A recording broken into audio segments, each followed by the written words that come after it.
Chemistry എക്സാമിൻ്റെ അവസാന തയ്യാറെടുപ്പിലാണ് നിങ്ങളെന്ന് എന്നറിയാം. നമുക്ക് ഈ ഒരു സമയത്ത് വളരെ പ്രധാനപ്പെട്ട കാര്യങ്ങൾ, കെമിസ്ട്രി നിങ്ങൾ എക്സാമിന് ചോദിക്കാൻ സാധ്യതയുള്ള വളരെ പ്രധാനപ്പെട്ട ചില കാര്യങ്ങൾ മാത്രം ഡിസ്കസ് ചെയ്യാനാണ് നമ്മൾ ഈ വീഡിയോ ചെയ്യുന്നത്.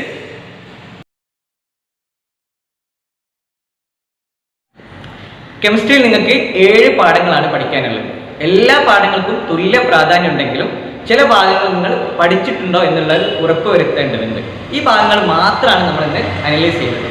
ഈ ഭാഗങ്ങളിൽ നിന്ന് ചോദിക്കുന്ന പ്രധാനപ്പെട്ട ചോദ്യങ്ങളും അവർക്ക് പെട്ടെന്ന് തന്നെ ഉത്തരം കണ്ടെത്താനുള്ള മാർഗങ്ങളും മാത്രമാണ് നമ്മൾ ഡിസ്കസ് ചെയ്യുക. അപ്പോൾ നമുക്ക് ആകെ 7 പാഠങ്ങളില്ലെങ്കിൽ ഒന്നാമത്തെ ചാപ്റ്റർ തൊട്ട് തന്നെ തുടങ്ങാം.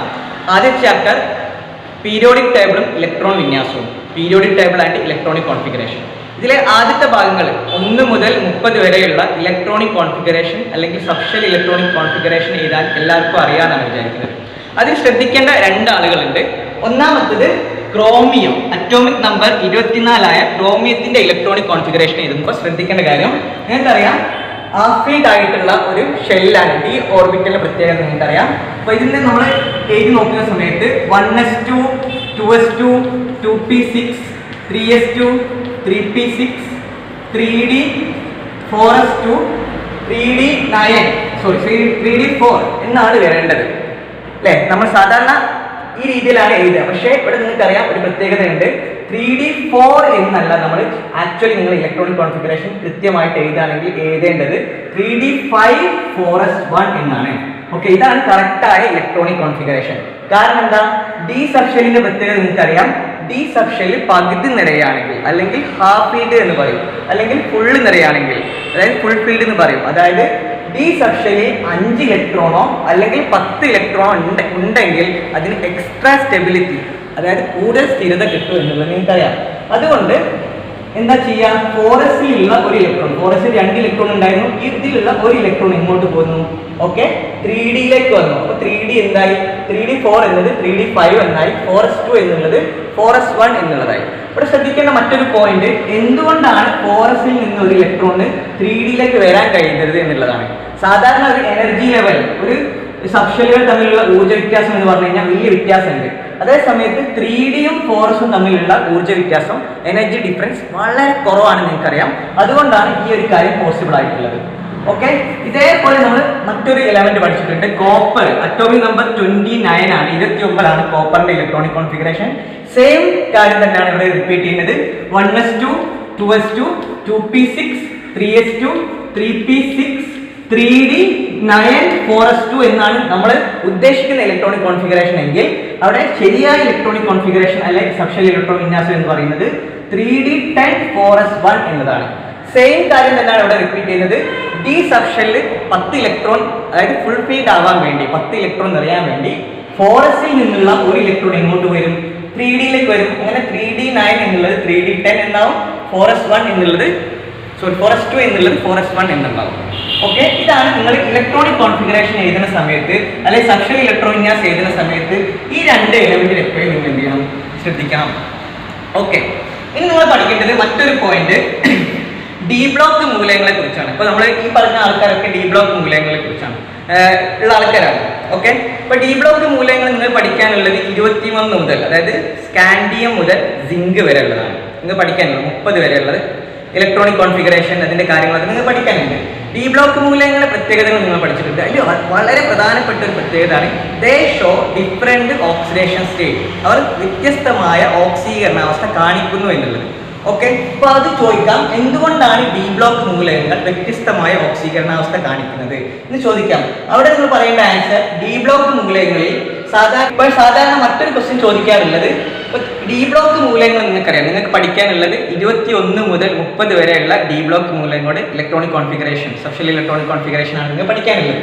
അവിടെ തന്നെ നിങ്ങളോട് ചോദിക്കാറുണ്ട്, ഡി ബ്ലോക്ക് മൂലകങ്ങൾ എന്തുകൊണ്ടാണ് ഡിഫറെന്റ് ഓക്സിഡേഷൻ സ്റ്റേറ്റ് കാണിക്കുന്നത്? Why D block element show different oxidation state എന്ന് ചോദിക്കാറുണ്ട്. അതിനുള്ള കാരണം നിങ്ങൾക്കറിയാം. നിങ്ങൾ പറയേണ്ട ആൻസർ ഇതാണ്. സാധാരണ ഒരു ഷെല്ലിലുള്ള ഇലക്ട്രോൺ എന്ന് പറയുന്നത് ഔട്ടർമോസ്റ്റ് ഷെല്ലിലുള്ള ഇലക്ട്രോൺ ആണ് കോമൺ ആയിട്ട് നമുക്ക് കെമിക്കൽ ബോണ്ടിങ്ങിൽ അല്ലെ രാസബന്ധനത്തിൽ പങ്കെടുക്കുന്നത്. ഏറ്റവും അവസാനത്തെ ഷെല്ലിലുള്ള ഇലക്ട്രോൺ ആണ് സാധാരണ പങ്കെടുക്കുക. അപ്പോൾ പി ബ്ലോക്ക് ആവട്ടെ, എസ് ബ്ലോക്ക് ആവട്ടെ, അവിടെ ആ രീതിയിലാണ് പങ്കെടുക്കുന്നത്. അതേ സമയത്ത് ഡി ബ്ലോക്കിന്റെ പ്രത്യേകത, ഡി ബ്ലോക്കിൽ അവസാനത്തെ ഷെല്ലിലുള്ള ഇലക്ട്രോൺ മാത്രമല്ല രാസവന്ധനത്തിൽ പങ്കെടുക്കാം. അതിന് തൊട്ട് മുമ്പുള്ള ഷെല്ല്, ആ ഷെല്ല് നമ്മൾ പറയാം പെൻ അൾട്ടിമേറ്റ് ഷെല്ല് എന്നാണ് പറയാം. ഈ തൊട്ട് മുമ്പുള്ള ഷെല്ല് കൂടി എന്ത് ചെയ്യും, അതിലുള്ള ഇലക്ട്രോൺ കൂടി എന്ത് ചെയ്യും, രാസപ്രവർത്തനത്തിൽ പങ്കെടുക്കും. അതുകൊണ്ടാണ് എന്ത് ചെയ്യുന്നത്, അതുകൊണ്ടാണ് ഡി ബ്ലോക്ക് മൂലകങ്ങൾ എന്ത് ചെയ്യുന്നത്, ഡിഫറെന്റ് ഓക്സിഡേഷൻ സ്റ്റേറ്റ് കാണിക്കുന്നത്. അതിന്റെ കൂടെ ചേർത്ത് പറയേണ്ട ഒരു കാര്യം, എന്തുകൊണ്ടാണ് അങ്ങനെ പെൻഅൾട്ടിമേറ്റ് ഷെല്ലിന് കൂടി കെമിക്കൽ ബോണ്ടിങ്ങിൽ അല്ലെങ്കിൽ രാസവന്ധനത്തിൽ പങ്കെടുക്കാൻ കഴിയുന്നത് എന്ന് ചോദിച്ചു കഴിഞ്ഞാൽ അതിന്റെ answer the difference between the 3D subshell and 4s, അതായത് ഡി സബ്ഷെലും എസ് സബ്ഷെലും തമ്മിലുള്ള എനർജി ഡിഫറൻസ് വളരെ കുറവാണ് എന്നുള്ളതാണ്. ഓക്കെ, ഇനി ഇതിനുമായി ബന്ധപ്പെട്ട് എല്ലാ കുട്ടികൾക്കും ബുദ്ധിമുട്ടായിട്ടുള്ള ക്വസ്റ്റ്യൻ ആണ് ഡി ബ്ലോക്ക് മൂലകങ്ങളുടെ ഓക്സിഡേഷൻ സ്റ്റേറ്റ് കാണാനുള്ളത്. ഡിഫറെന്റ് ആയിട്ടുള്ള ഓക്സിഡേഷൻ സ്റ്റേറ്റ് ആണ് ഡി ബ്ലോക്ക് എന്ന് അറിയാം. ഇവർക്ക് നമ്മൾ ഒരു എലമെന്റ് തന്നിട്ട് അല്ലെങ്കിൽ ഒരു കോമ്പൗണ്ട് തന്നിട്ട് അതിന്റെ ഓക്സിഡേഷൻ സ്റ്റേറ്റ്, അതിലുള്ള ഡി ബ്ലോക്ക് മൂലകങ്ങളുടെ ഓക്സിഡേഷൻ സ്റ്റേറ്റ് കാണാൻ ചോദിക്കാറുണ്ട്, ഓക്സീകരണാവസ്ഥ കാണാൻ ചോദിക്കാറുണ്ട്. അതിനൊരു എക്സാമ്പിൾ ആണ് ഞാൻ പറയാൻ പോകുന്നത്. അപ്പൊ Mnന്റെ ഒരു 3 കോമ്പൗണ്ട് ഞാൻ എഴുതുന്നുണ്ട്, MnCl2, MnO2, Mn2O3. ശ്രദ്ധിക്കാം, ഈ 3 കോമ്പൗണ്ടില് Mn ഒരു ഡി ബ്ലോക്ക് മൂലകമാണ്. ഈ Mn വ്യത്യസ്തമായ ഓക്സീകരണാവസ്ഥയാണ്. അപ്പൊ ഇതിന് സാധാരണ സ്കൂളിൽ എക്സ് ഒക്കെ വെച്ചിട്ട് നിങ്ങൾ മാത്സിലൊക്കെ ചെയ്യുന്ന രീതിയിലുള്ള ഒരു മെത്തേഡ് കാണിച്ചു തന്നിട്ടുണ്ട്. അത്രയും ഡീപ്പായിട്ട് നിങ്ങൾ എക്സ് എന്ന് പറയുന്ന സമയത്ത് തന്നെ വിദ്യാർത്ഥികൾക്ക് സാധാരണ കൺഫ്യൂഷൻ ഉണ്ടാകുന്ന ഒരു കാര്യമാണ്. അത്രയും ഡീപ്പായിട്ട് അല്ലെങ്കിൽ ആ രീതിയിൽ നമ്മൾ ചെയ്യണമെന്നില്ല, വളരെ ഈസി ആയിട്ട് ഇതിനെ എങ്ങനെ ചെയ്യാന്നുള്ളതാണ് പറയാൻ പോകുന്നത്. നമുക്ക് ആദ്യം അറിയേണ്ടത് നെഗറ്റീവ് ഓക്സിഡേഷൻ സ്റ്റേറ്റ് നമുക്ക് അറിയണം. ക്ലോറിൻ നെഗറ്റീവ് ഓക്സിഡേഷൻ സ്റ്റേറ്റ് ആണ്, ഓക്സിജൻ നെഗറ്റീവ് ഓക്സിഡേഷൻ സ്റ്റേറ്റ് ആണ്. കോമൺ ആയിട്ട് ക്വസ്റ്റ്യൻ തരാറുണ്ട്, എന്നാലും നിങ്ങൾ പഠിച്ചു വെക്കുക. ക്ലോറിന്റെ ഓക്സിഡേഷൻ സ്റ്റേറ്റ് എന്ന് പറയുന്നത് -1 എന്നാണ് അല്ലെ. ഓക്സിജന്റെ ഓക്സിഡേഷൻ സ്റ്റേറ്റ് എന്നത് -2 ആണ്. ഓക്കെ, ഇത് വെച്ചിട്ട് നമുക്ക് എന്ത് ചെയ്യാം, Mnന്റെ ഓക്സിഡേഷൻ സ്റ്റേറ്റ് കാണിക്കാം. നിങ്ങൾ മാത്സ് എന്നാണ് ഇവിടെ അപ്ലൈ ചെയ്യുന്നത്. ഒരു ക്ലോറിന്റെ ചാർജ് -1 ആണ് അല്ലെ. അപ്പൊ ഇവിടെ 2 ക്ലോറിൻ ഉണ്ട്, ഒരു ക്ലോറിന്റെ -1 ആണ്, 2 ക്ലോറിന്റെ എത്ര ആയിരിക്കും, -2 ആയിരിക്കും. നമുക്കറിയാം ഒരു കോമ്പൗണ്ടിൽ ആകെ ചാർജ്, ഒരു സംയുക്തത്തിന്റെ ആകെ ചാർജ് 0 ആണ്. അപ്പൊ 0 ആവണമെങ്കിൽ എന്ത് ചെയ്യണം, എത്ര മൈനസ് ഉണ്ടോ അതിന് തുല്യം പ്ലസ് ഉണ്ടാവണ്ടേ. ഓക്കെ, -2 ഉണ്ടെങ്കിൽ Cl2ന്റെ ചാർജ് -2 ആണ്. അങ്ങനെയാണ് Mn ചാർജ്, അതിന് തുല്യമായ പോസിറ്റീവ് ചാർജ് Mn ഉണ്ടാവണം. എത്ര അത്, +2. അപ്പൊ നമുക്ക് Mnന്റെ ഓക്സിഡേഷൻ സ്റ്റേറ്റ് എത്ര കിട്ടി, +2 ആണ് MnCl2ലെ Mnന്റെ ഓക്സിഡേഷൻ സ്റ്റേറ്റ് എന്ന് മനസ്സിലായി. ഓക്കെ, ഇനി അടുത്തൊരു ക്വസ്റ്റ്യൻ നോക്കാം. MnO2 ആണ് നമ്മൾ കാണാൻ പോകുന്നത്. ഒരു ഓക്സിജൻ, ഇവിടെ ഓക്സിജൻ 2 എണ്ണം ഉണ്ട്, ഒരു ഓക്സിജൻ്റെ -2 ആണ്. അപ്പൊ 2 ഓക്സിജൻ്റെ -4 ആയിരിക്കും. 2 -2 -4. ഓക്കെ, അങ്ങനെയാണെങ്കിൽ അതിന് തുല്യമായ പോസിറ്റീവ് ചാർജ് ഇവിടെ ഉണ്ടാവണം. ഒരു Mn അവിടെ ഉള്ളത്, മാംഗനീസ് 1 ഉള്ളത്, ഇതിന് തുല്യമായ പോസിറ്റീവ് ചാർജ് -4 തുല്യമായ പോസിറ്റീവ് ചാർജ് +4. ഇതിൽ MnO2ല് Mnന്റെ ഓക്സിഡേഷൻ സ്റ്റേറ്റ് എന്ന് പറയുന്നത് +4 ആണ്. അതേപോലെ Mn2O3 ആണെങ്കിലോ നോക്കാം. ഒരു ഓക്സിജന്റെ -2, 3 ഓക്സിജന്റെ -6 ആണ് അല്ലെ. ഓക്കെ, അങ്ങനെയാണ് അതിന് തുല്യമായ പോസിറ്റീവ് ചാർജ് ഇവിടെ ഉണ്ടാവണം, +6 ആണ് അതിന് തുല്യമായ പോസിറ്റീവ് ചാർജ്. ശ്രദ്ധിക്കാം, Mn2ന്റെ ചാർജ് ആണ് +6. അങ്ങനെയാണ് Mn ചാർജ് നമ്മൾ കണ്ടത്. അപ്പൊ +6/2 ചെയ്യണം അല്ലെ. ഒരാളുടെ ചാർജ്, രണ്ടാളുടെ ചാർജ് +6 ആണെങ്കിൽ ഒന്നിന്റെ ചാർജ് എത്ര ആയിരിക്കും, +3 ആയിരിക്കും. ഓക്കെ, അപ്പൊ ഇതാണ് ഓക്സിഡേഷൻ സ്റ്റേറ്റ് കാണാനുള്ള ചോദ്യങ്ങൾ സാധാരണയായിട്ട് ചോദിക്കാറുള്ളത്. ഓക്കെ, ഇനി നമ്മൾ ഡിസ്കസ് ചെയ്യാൻ പോകുന്നത് രണ്ടാമത്തെ ചാപ്റ്ററിൽ വാതക നിയമങ്ങളും മോൾ സങ്കല്പനവും, gases law and mole concept എന്ന ചാപ്റ്ററിലെ എല്ലാവർക്കും ബുദ്ധിമുട്ടായിട്ടുള്ള മോൾ സങ്കല്പനം എന്നുള്ള ഭാഗമാണ് നമ്മൾ ഡിസ്കസ് ചെയ്യുന്നത്. അതിലുള്ള ഒരു സിമ്പിൾ ആയിട്ടുള്ള ക്വസ്റ്റ്യൻ, സിമ്പിൾ അല്ല, ചില കുട്ടികൾക്കൊക്കെ നന്നായിട്ട് ബുദ്ധിമുട്ടാവാറുണ്ട്, പക്ഷെ ആക്ച്വലി ചെയ്ത് കഴിഞ്ഞ് കഴിഞ്ഞാൽ മനസ്സിലാക്കിയ വളരെ സിമ്പിൾ ആയിട്ടുള്ള ക്വസ്റ്റ്യൻ ആണ്. പല രീതിയിൽ ഈ ക്വസ്റ്റ്യൻ ചോദിക്കാറുണ്ട്. അപ്പോൾ 2 രീതിയിലുള്ള ഈ 2 രീതികൾ നമ്മൾ താരതമ്യം ചെയ്ത് പഠിക്കുകയാണെങ്കിൽ നിങ്ങൾക്ക് ഏത് ക്വസ്റ്റ്യൻ വന്നു കഴിഞ്ഞാൽ ചെയ്യാൻ പറ്റും. ആ രീതിയിലുള്ള 2 ക്വസ്റ്റ്യൻസ് ആണ് നമ്മൾ ചെയ്യുന്നത്. നോക്കാം, എൻ്റെ കയ്യിൽ 85 ഗ്രാം അമോണിയ ഉണ്ട്. ഓക്കെ, 85 ഗ്രാം അമോണിയ ഉണ്ട്. ഇതിൽ നിന്ന് എനിക്ക് കണ്ടുപിടിക്കുന്നത് ഇത് എത്ര മോളാണ്. ഇതാണ് ആദ്യത്തെ ക്വസ്റ്റ്യൻ. ഇതിൽ എത്ര തന്മാത്ര ഉണ്ട്, ഇതിൽ എത്ര ആറ്റം ഉണ്ട്.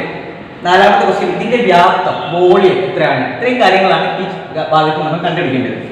ഓക്കെ, അപ്പൊ എന്തൊക്കെ നോക്കാം. ആദ്യം നമ്മൾ മോൾ കാണണം. ഓക്കെ, നിങ്ങൾക്കറിയാം മോളുകളുടെ എണ്ണം കാണാൻ, നമ്പർ ഓഫ് മോൾ കാണാൻ ഗ്രാമിലുള്ള മാസിനെ നിങ്ങൾ എന്ത് ചെയ്യണം, ഗ്രാം അറ്റോമിക് മാസ് കൊണ്ട് ഹരിക്കണം. ഓക്കെ, ഗ്രാമിലുള്ള മാസ് എന്ന് പറയുന്നത് നിങ്ങൾ തന്നിരിക്കുന്ന മാസാണ്, അത് 85 ആണ്. മാസ് ഇൻ ഗ്രാം, ഇംഗ്ലീഷിൽ മാസ് ഇൻ ഗ്രാം എന്ന് പറയും.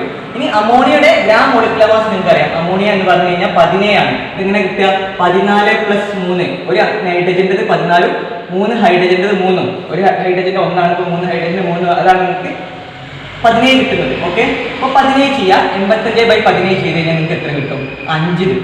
ഓക്കെ, അപ്പൊ നമുക്ക് എത്ര കിട്ടി, 5 മോൾ എന്ന് കിട്ടി. ഇനി നിങ്ങൾ ചെയ്യേണ്ടത് മോൾ കിട്ടിക്കഴിഞ്ഞ് കഴിഞ്ഞാൽ ഒരാറ്റത്തിലുള്ള മോൾ എണ്ണ കിട്ടിക്കഴിഞ്ഞ് കഴിഞ്ഞാൽ തന്മാത്രയുടെ എണ്ണം കാണാൻ സിമ്പിളാണ്. മോൾ എണ്ണത്തെ അല്ലെങ്കിൽ നമ്പർ ഓഫ് മോളിനെ നിങ്ങൾ എന്ത് ചെയ്യുക, അവഗാഡ്രോ സംഖ്യ കൊണ്ട് ഗുണിക്കുക. അപ്പൊ നിങ്ങൾക്ക് എത്ര മോൾ എണ്ണ കിട്ടിയത്? 5 അല്ലേ? 5 നിങ്ങൾ അവഗാഡ്രോ സംഖ്യ കൊണ്ട് ഗുണിക്കുക. 5 × 6.022 × 10⁻23. ഓക്കെ, ഇതാണ് നിങ്ങളുടെ ആൻസർ. ഓക്കെ, ഇത് ഗുണിക്കണമെന്നില്ല, നിങ്ങൾ എഴുതി വെച്ചാൽ മതി. ഓക്കെ, അടുത്ത ചോദിച്ചത് ഇതിലെ ആറ്റം എത്രയാണ്. ഇനി ആറ്റം കാണുമ്പോൾ ശ്രദ്ധിക്കുക, അത് പല കുട്ടികൾക്കും അറിയില്ല. 85 ഗ്രാം അമോണിയയിൽ എത്ര ആറ്റങ്ങൾ ഉണ്ട് എന്നാണ് ചോദിച്ചത്. നമ്പർ ഓഫ് ആറ്റംസ് ആണ് ചോദിച്ചത്. ഓക്കെ, ഇത് ചെയ്യേണ്ടത് ആദ്യം നിങ്ങൾ കാണേണ്ടത് അറ്റോമികത എന്താണെന്ന് കാണണം. അത് നിങ്ങൾ തന്ന സംയുക്തം കോമ്പൗണ്ടിന്റെ അറ്റോമികത ആണ് കാണേണ്ടത്. എന്താ ഈ അറ്റോമികത, അല്ലെങ്കിൽ ഇംഗ്ലീഷിൽ അതിനെ അറ്റോമിസിറ്റി എന്നാണ് പറയാം. അറ്റോമിസിറ്റി എന്ന് പറഞ്ഞു കഴിഞ്ഞാൽ ഒരു സംയുക്തത്തിലെ ആകെ ആറ്റങ്ങളുടെ എണ്ണമാണ്. ഇപ്പൊ ഇതിൽ NH3 നിങ്ങൾ നോക്കുക, ആകെ ആറ്റങ്ങൾ എന്ന് പറയുന്നത് ഒരു നൈട്രജനും ഉണ്ട്, 3 ഹൈഡ്രജനും ഉണ്ട്. അപ്പൊ 4 അറ്റോമികത. Okay, ready? അപ്പൊ 4 × നിങ്ങൾ എന്താ ചെയ്യേണ്ടതെന്ന് അറിയോ, ആറ്റങ്ങളുടെ എണ്ണം കാണാൻ ഈ ഒരു അറ്റോമികതനെ തന്മാത്രകളുടെ എണ്ണം കൊണ്ട് ഗുണിക്കുക. അറ്റോമികത 4 കിട്ടി, തന്മാത്രയുടെ എണ്ണം നിങ്ങൾക്ക് ഓൾറെഡി കിട്ടിയിട്ടുണ്ട്. 5 × അല്ലേ, 5 × NA ആണ്. ഓക്കെ, അപ്പൊ 4 × 5 × NA അവഗാഡ്രോ സംഖ്യ. ഓക്കെ, അത് എത്ര കിട്ടും? 20 × എന്ത് കിട്ടും നിങ്ങൾക്ക്? NA കിട്ടും. ഓക്കെ, ആറ്റങ്ങളുടെ എണ്ണം നിങ്ങൾക്ക് കിട്ടി. ഇനി നമുക്ക് കിട്ടേണ്ടത് 85 ഗ്രാം അമോണിയ എന്നത് അതിലെ STPയിലെ അതിന്റെ വ്യാപ്തം കാണുന്നത്. ഓക്കെ, STP പ്രത്യേകം നിങ്ങളോട് പറഞ്ഞിട്ടുണ്ടാവും. STPയിലെ വ്യാപ്തം കാണാൻ. ഓക്കെ, STPയിലെ വ്യാപ്തം കാണാൻ നിങ്ങൾക്ക് അറിയാം. ഒരു മോള് എന്ന് പറഞ്ഞു കഴിഞ്ഞാൽ STPയിൽ 22.4 അല്ലേ? ഒരു മോൾ എന്ന് പറഞ്ഞു കഴിഞ്ഞാൽ 22.4 ആണ്. അങ്ങനെയാണെങ്കിൽ 5 മോൾ ഉണ്ട് അല്ലേ? 85 ഗ്രാം എത്ര മോൾ ഉണ്ട്? 5 മോൾ അല്ലേ? 5 മോൾ ഉള്ളതുകൊണ്ട് 5 × എത്രയാണ്? ഒരു മോൾ എന്ന് പറഞ്ഞു കഴിഞ്ഞാൽ 22.4 ആണ്. 5 × 22.4 എത്ര കിട്ടും?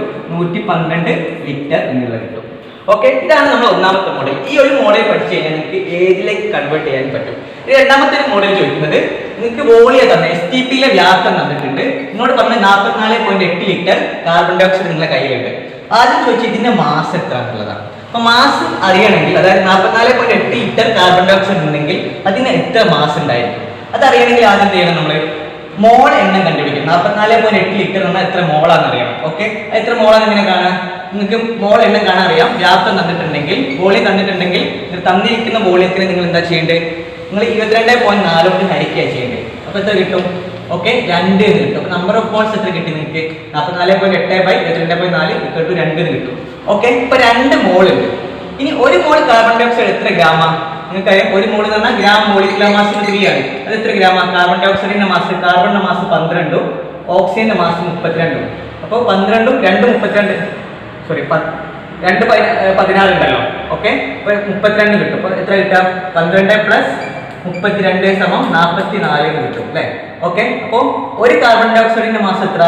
44 ആണ്. നിങ്ങളുടെ കയ്യിൽ എത്ര മോൾ ഉണ്ട്? 2 മോൾ ഉള്ളതുകൊണ്ട് 2 × എന്ത് കിട്ടും? 2 × 44, അതായത് 88 ഗ്രാം. അതാണ് നിങ്ങളെ 44.8 ലിറ്റർ കാർബൺ ഡൈ ഓക്സൈഡിന്റെ മാസ് എന്ന് പറയുന്നത്. ഓക്കെ, ഇനി അതിൽ എത്ര തന്മാത്ര ഉണ്ടായിരിക്കും? സെയിം വേ നമ്മൾ നേരത്തെ കണ്ട പോലെ തന്നെ നിങ്ങൾക്ക് മോൾ എണ്ണം കിട്ടിയിട്ടുണ്ട് ഓൾറെഡി. എത്ര മോളാ? 2. മോൾ എണ്ണത്തെ നിങ്ങൾ എന്ത് ചെയ്യുക? മോൾ എണ്ണത്തെ നിങ്ങൾ അവഗാഡ്രോ സംഖ്യ കൊണ്ട് ഗുണിക്കുക. അപ്പൊ 2 × NA കിട്ടും. ഓക്കെ, നേരത്തെ ഡിസ്കസ് ചെയ്തുകൊണ്ട് ഡീറ്റെയിൽ ആയിട്ട് പോകുന്നില്ല. ആറ്റങ്ങളുടെ എണ്ണം സെയിം വേ നിങ്ങൾ നേരത്തെ ചെയ്ത പോലെ തന്നെ ഇവിടെ അറ്റോമികത എത്താൻ നോക്കുക. 3 നിങ്ങൾ എന്ത് ചെയ്യുക? തന്മാത്രയുടെ എണ്ണം കൊണ്ട് ഗുണിക്കുക. അപ്പൊ 3 നിങ്ങളുടെ ആറ്റങ്ങളുടെ എണ്ണം. തന്മാത്രയുടെ എണ്ണം 2 × NA. അപ്പൊ 3 × 2 × NA that is equal to 6 × NA, 6 × Avogadro സംഖ്യ. ഇതാണ് നിങ്ങളുടെ എന്തിന്റെ എണ്ണം? ആറ്റങ്ങളുടെ എണ്ണം. ഈ രീതിയിലുള്ള ക്വസ്റ്റ്യൻസ്, കൺവേർട്ട് ചെയ്യാനുള്ള ക്വസ്റ്റ്യൻസ് എപ്പോഴും ചോദിക്കുന്നതാണ്. ഈ ഒരു മെത്തേഡ്, ഈ ഒരു 2 പ്രോബ്ലംസ് ചെയ്ത് കഴിഞ്ഞാൽ നിങ്ങൾക്ക് ഏത് രീതിയിലുള്ള പ്രോബ്ലംസും ചെയ്യാനുണ്ടാവും. അതിന് മുമ്പ് നിങ്ങൾ മോൾ എണ്ണം കാണാനുള്ള സമവാക്യങ്ങൾ കൃത്യമായിട്ട് പഠിക്കാൻ മറക്കാൻ പാടില്ല.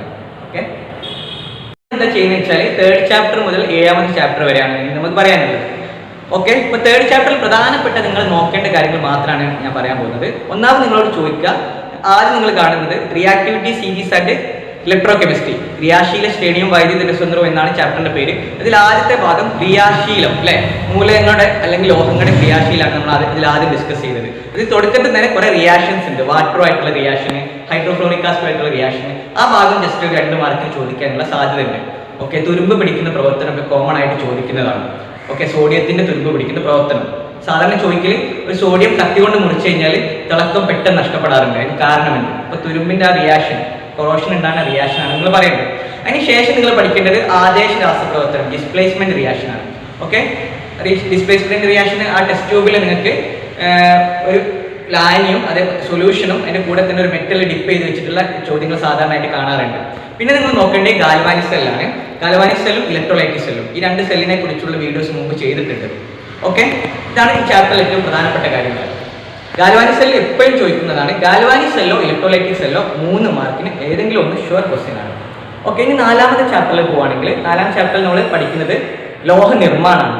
ലോഹ നിർമ്മാണത്തിൽ പ്രധാനമായിട്ട് നിങ്ങൾക്ക് പഠിക്കാനുള്ളത്, ആദ്യം നമ്മൾ പഠിക്കുന്നത് കോൺസെൻട്രേഷൻ ഓഫ് ഓർ, അയിരുകളുടെ സാന്ദ്രമാണ്. അതിൽ നിന്ന് എന്തായാലും 2 or 3 മാർക്കിന് ചോദ്യങ്ങൾ സാധാരണ വരാറുണ്ട്.